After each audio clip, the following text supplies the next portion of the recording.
In today's Holistic Health, we're going to talk about straightening irons. So how does a ceramic straightening iron have anything to do with energy production or holistic health?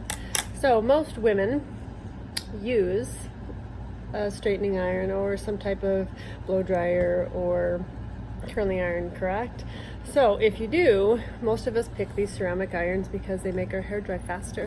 It helps with not drying our hair out, it helps them dry faster, and I just want to make the correlation between why that is. So we understand those benefits, but we don't understand how it works, or maybe we do, we just haven't put two and two together.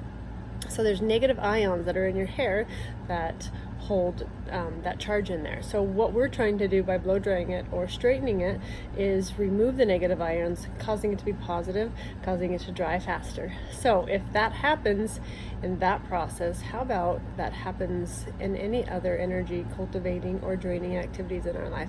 So can we correlate that to our food and what we're eating and what we're putting in our body, what we make space for? So if we say that we're going to take out a negative emotion, take out a negative event, take out a negative thought, now we have space for the new positive electron energy in your body to now produce more energy and be prettier.